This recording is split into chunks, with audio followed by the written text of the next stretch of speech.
The personality of Lenin has been the subject of fierce debates for 100 years.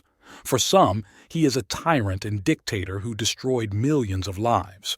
For others, he is an object of cult and religious reverence. Despite diverse opinions, the objective reality remains unchanged. Considering it necessary to set aside prejudices regarding his imaginary greatness, we find it essential to examine the report on his autopsy akin to autopsy an ordinary criminal, albeit on a much larger scale. Vladimir Lenin died on January 21, 1924 from a fourth and fatal stroke. Since the first stroke in May 1922, Lenin struggled with various ailments, including a bullet lodged near his spine and possibly with neurosyphilis. His death without a designated successor led to a prolonged power struggle that concluded in December 1930, when Stalin became the undisputed ruler of USSR. Conflicts between Stalin and Lenin escalated to the point that Lenin, in his political testament dictated on his deathbed, warned that Stalin should be removed from the position of General Secretary of the party before it was too late. Fortunately for Stalin, Lenin's testament also criticized other Bolshevik leaders, and even his enemies hesitated to publish it. The real reasons for the decision to seize Lenin's brain are unknown, but a commission of doctors, many present during Lenin's autopsy, recommended subjecting his brain to detailed scientific study. This aligned with Stalin's plan to turn Lenin into a saint, leading to the establishment of the Lenin Institute shortly after his death. The institute served as a tool in Stalin's power struggle, evident in the appointment of Stalin's personal secretary, Ivan Tovstuka, as its director. Tovstuka's duties included collecting critical remarks written by Vladimir Ilyich about other party leaders for Stalin's future use.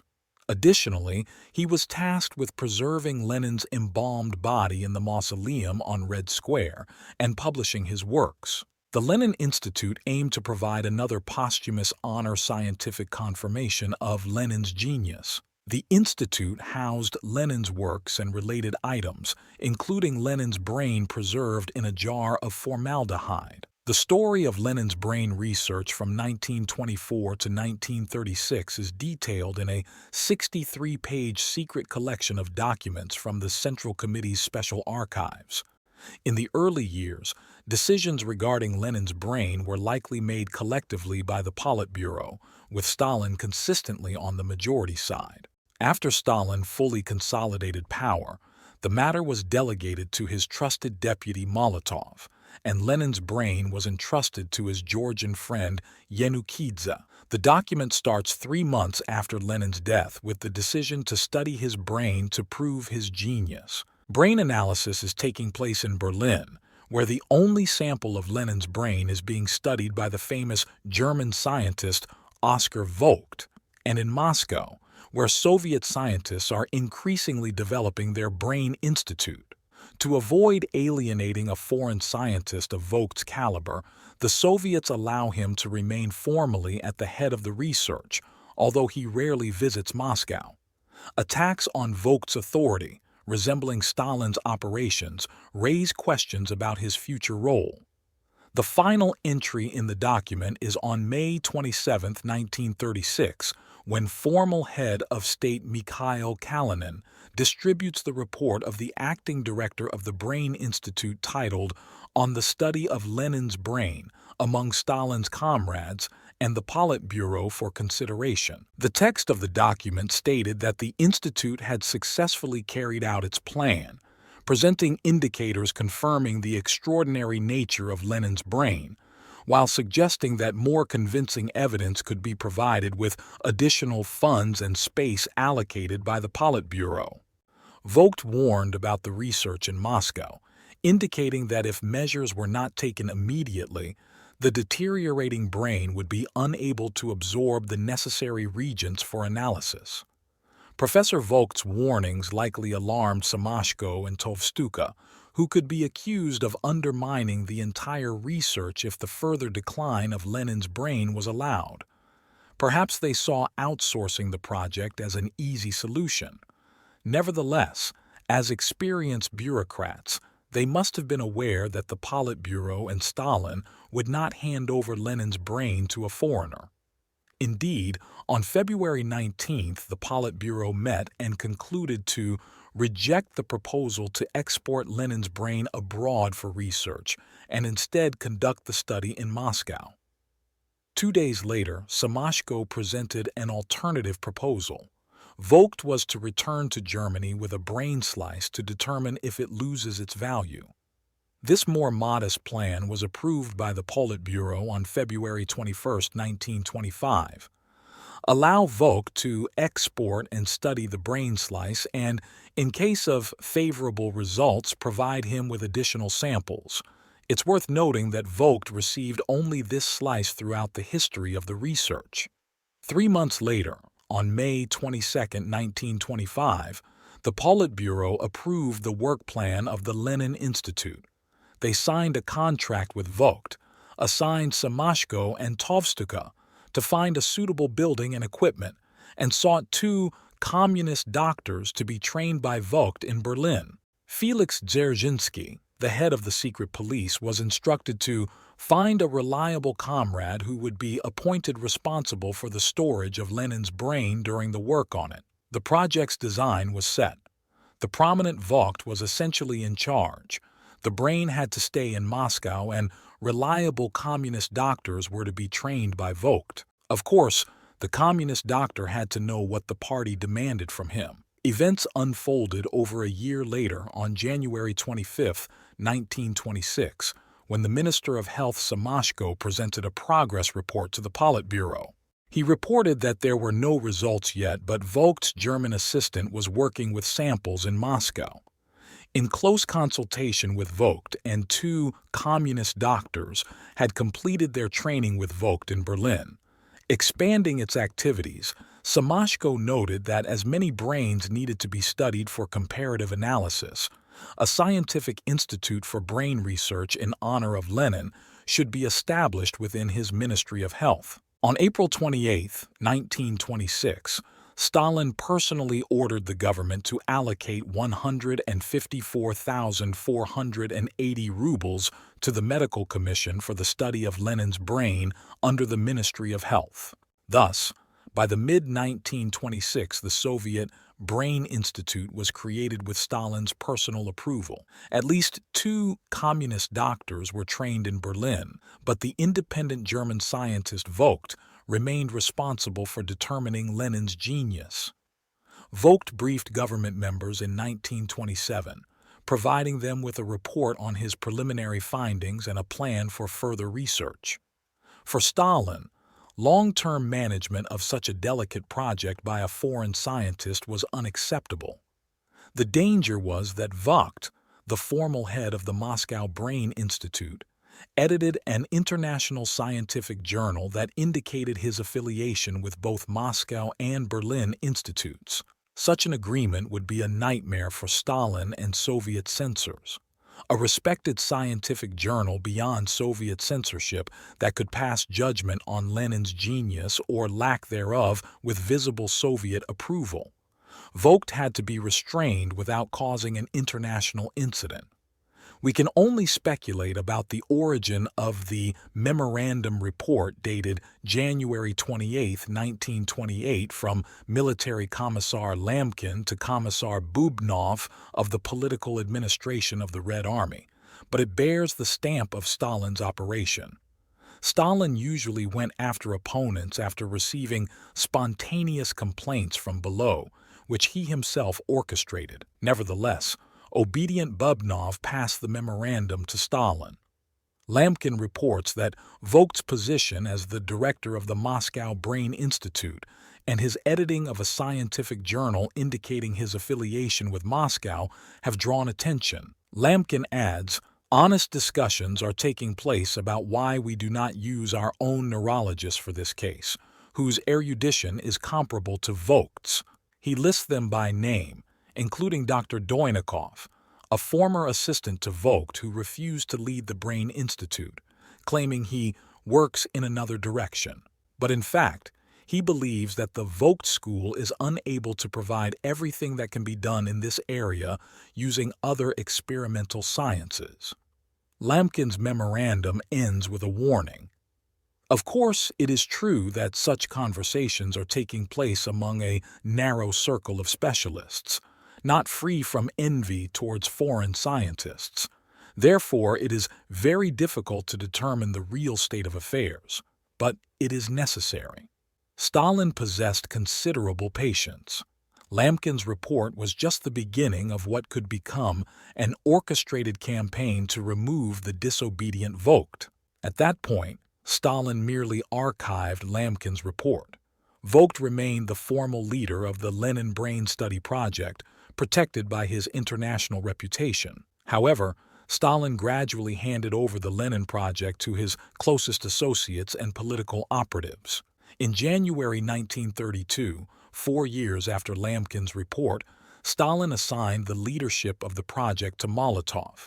His deputy, while Enukidze, Stalin's Georgian ally and head of Kremlin security, was soon to take control of Lenin's brain. Stecki, the head of the Department of Culture and Propaganda of the Central Committee, now led the attack on Vogt. Stecki's report on April 10, 1932, to Comrade Stalin, which emphasized key points, raised several issues.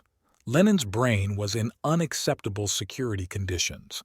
There was no protection, and the key was held by one of the scientific staff. Currently, no work was being conducted on the brain. Professor Vogt had not visited Soviet Union since 1928 and practically had no contact with the institute. However, Vogt's problem was his public lectures based on one sample of Lenin's brain in Berlin, which could not provide a complete picture. Quoting Stecki, Vogt's lectures raise doubts. He compares Lenin's brain with the brains of criminals and various other individuals. Professor Vogt has a mechanical theory of genius based on anatomical analysis, relying on the presence of a large number of giant pyramidal cortical cells. Stecki also complained that Vogt's theory ridiculed Vladimir Ilyin's intellectual abilities because, in a German encyclopedia on mental disorders, a German authority, Professor Spielmeyer, claims that such pyramidal structures are also characteristic of mental retardation. In connection with this, malicious comments about Comrade Lenin were made in the bourgeois press. Stecki concludes with 2 sentences for Stalin. Keep Lenin's brain in a safe place, possibly in the mausoleum, entrusting the responsibility to Enukidze, sever ties with Professor Vogt, sending 2 comrades to Berlin to retrieve a sample of Lenin's brain. 3 days after Stecki's accusation against Vogt, the Politburo convened. The Politburo agreed to create an independent brain institute, now subordinated to the Scientific Committee of the Central Executive Committee. Vogt was offered to be its director, and Communist Dr. Sarkisov was appointed deputy director. The 4th point stated, send Comrade Sarkisov to Berlin for 2 weeks to negotiate with Professor Vogt. These negotiations were supposed to persuade Vogt to accept the leadership of the new institute. What happened in Berlin in 1932 is detailed 4 years later in a memorandum dated February 5, 1936 from Sarkisov. During Sarkisov's meetings with Vogt, Vogt confirmed that his apartment had been searched and phone conversations had been tapped. Sarkisov, writing later in his 1936 memorandum, reports that according to recent news, Vogt was removed from the position of director of the Kaiser Wilhelm Brain Research Institute and his case was transferred to the Ministry of Internal Affairs. He was called into the army at the age of 60 as punishment for his violations, but he was released after 6 weeks of service. In other words, Vogt was ousted thanks to Hitler. Severing Vogt's connections with Moscow would not have caused a scandal within the international scientific community. In a noble gesture, Vogt requested that the final permission to continue the work without him come from Tovstuka, who represented the Soviet government when the first contract was concluded. Upon returning to Moscow, Sarkisov apparently easily obtained permission from Tovstuka to continue the project with a fully Soviet team. Sarkisov became the acting director of the Brain Institute. The Soviet team maintained good relations with the distinguished Vogt and could use his scientific reputation to support their results. In Sarkisov's report for 1936, it is stated that the Brain Institute successfully carried out its work for the past 4 years without Vogt, because, over the years of its existence, our institute has grown and strengthened to such an extent that the absence of Professor Vogt as its director has not had a negative impact on our work. 11 years after the start of the project, Sarkisov announced, "I inform you that the Institute is ready to present to the party and the state the results of its research on the brain of Vladimir Lenin." Ivan Akulov, the first Soviet prosecutor, began preparing the long-awaited report. In the memorandum dated September 7, 1936 to Stalin, Akulov reports that he gave the Brain Institute a month to complete the comparative analysis and set the date for the final report in early March. On May 27, 1936, Mikhail Kalinin, Akulov's boss and chairman of the Central Executive Committee, presented Stalin and other members of the Politburo with a report from the Brain Institute entitled Lenin's Brain Research. The report was full of scientific terminology that could have confused members of the Politburo, but its meaning was clear. The Brain Institute had done a thorough job. It included 153 pages, 15 albums, and 30,953 brain slices. Before transporting Lenin's body from Gorky to Moscow, it underwent a complete autopsy. A large group of doctors led by Dr. Abrikosov performed this operation. The autopsy lasted 4 hours and 40 minutes and took place in the same house where the body was stored until the morning of January 23rd. By the midpoint of the operation, Lenin's brain was exposed, revealing the immediate cause of the illness, a brain hemorrhage. Due to severe sclerosis of the arteries supplying the brain, the blood vessels were significantly altered. Sclerosis is a chronic degenerative disorder of the central nervous system, slowing down the speed and quality of impulse transmission. The blood vessels of the brain were extremely weakened. On January 21, 1924, Lenin suffered a stroke. A large amount of blood entered his brain and the permeability of the sclerotic arteries proved insufficient. Damaged brain vessels were subjected to unacceptably high pressure. Their walls ruptured, causing blood to flood the brain tissues. The ruptured vessels were in the area of the brain controlling respiratory function, leading to respiratory failure. Vogt provided data indicating that the pyramidal neurons, the main excitatory neurons of the mammalian brain's layer 3 in several areas of Lenin's brain cortex, were exceptionally large and numerous. In his report, Vogt wrote that these features were identified mainly in the right hemisphere of the brain, since the left was seriously damaged. He referred to Lenin as a sportsman of associative thinking. According to him, these features could presumably be considered the structural basis for rich connections between various areas of the cortex. Nowadays, with 7 Tesla MRI, one can see all structures in a person, including individual cells. It's clear that Vogt could only speculate back then about the brain structures and their functions. He speculated incorrectly, assuming that pyramidal neurons were somehow related to associations. Today, we know that pyramidal neurons are motor output neurons from the brain cortex carrying information to muscles. They are not meant to connect different areas of the cortex, which is essential for associations. Further conclusions from Vogt's report included information about other features of Lenin's genius brain. He noted the complexity of relief and configuration of convolutions, especially in the frontal lobe, a large percentage of cortex in the depth of the sulcus, and, as a result, an increase in the overall size of the brain cortex, as well as an especially large size of the frontal lobe which participates in functions of situation assessment, prediction, and generalization relative to the rest of the brain. According to neurophysiologist Kaplan, the large percentage of cortex in the depth of the sulcus is explained by Lenin's small skull size. However, this doesn't allow conclusions about his mental abilities. It's just a feature of skull and brain structure. Some of Vogt's colleagues considered his conclusions fanciful. Moreover, reports emerged in the scientific community acknowledging that Vogt had overstated the findings of the study. The medical bulletin circulated in Moscow shortly after the autopsy contained only a brief indication of the immediate cause of death.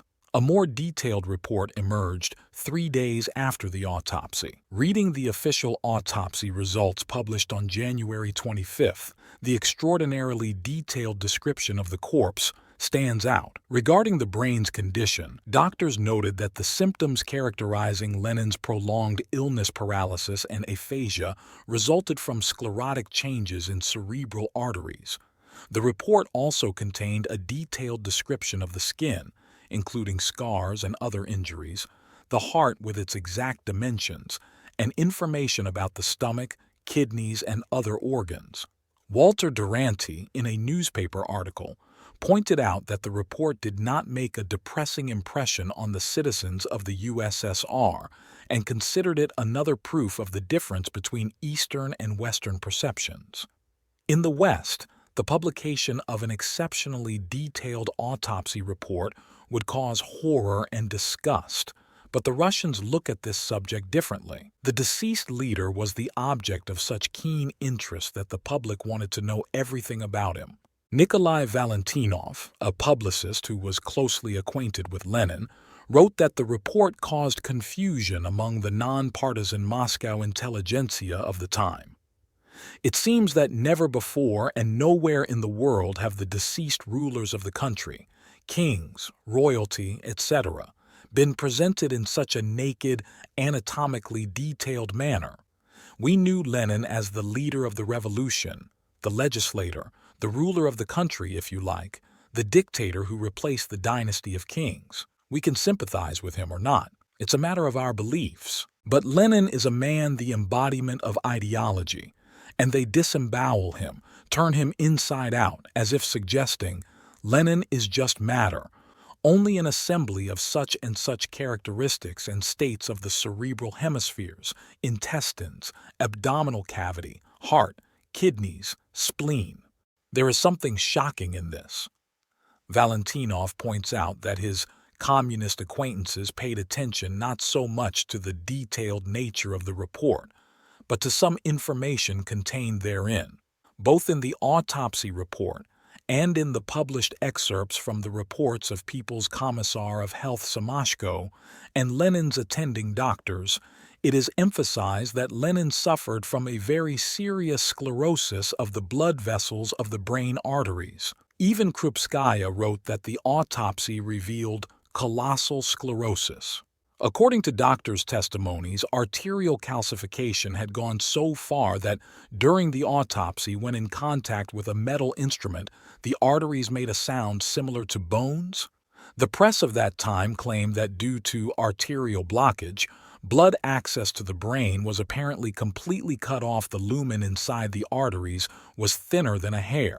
All medical reports emphasize that the sclerosis of the brain arteries in the patient had gone extremely far, on the one hand seemingly corresponding to reality, and on the other hand relieving doctors of responsibility for failing to save the patient.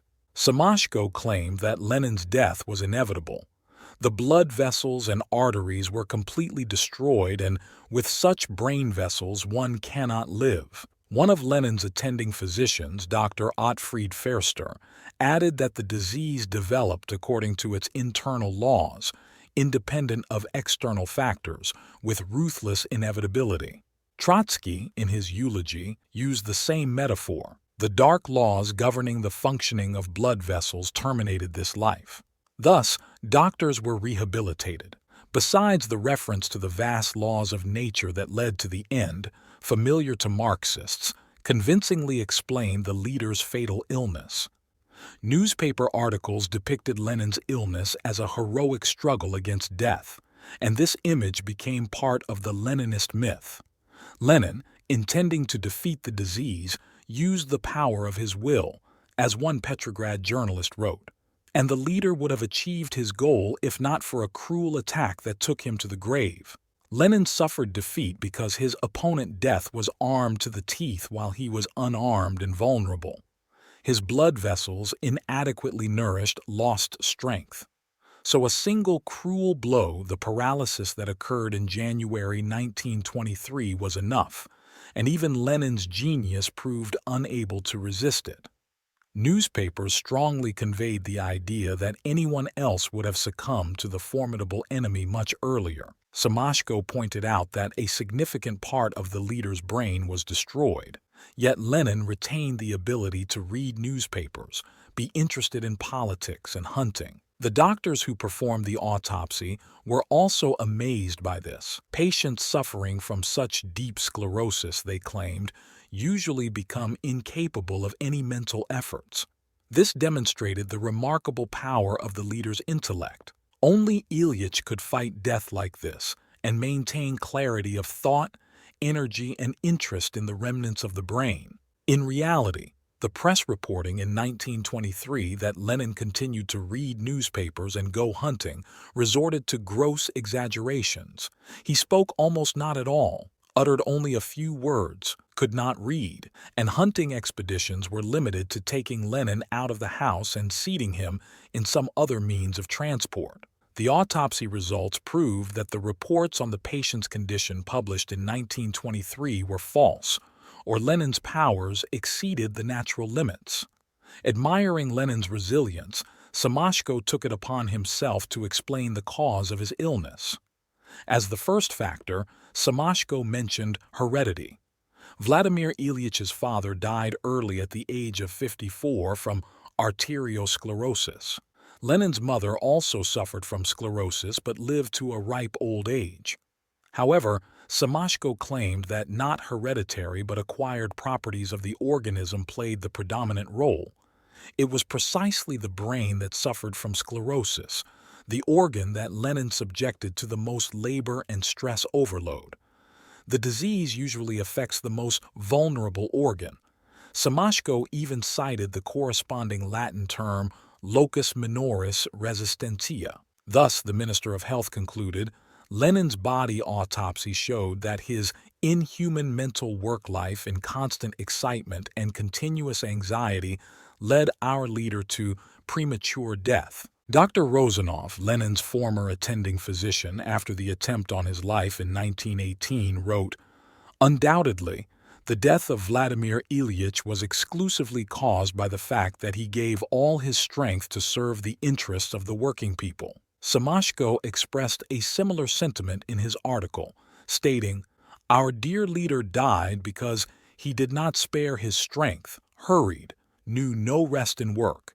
He perished for the great cause of the liberation of the working people." It cannot be denied that Lenin worked a lot and intensively, but he knew how to relax as well. In this regard, he was quite attentive to himself, and even during the difficult period of the Civil War, when his presence was constantly required, he found time to rest and go hunting.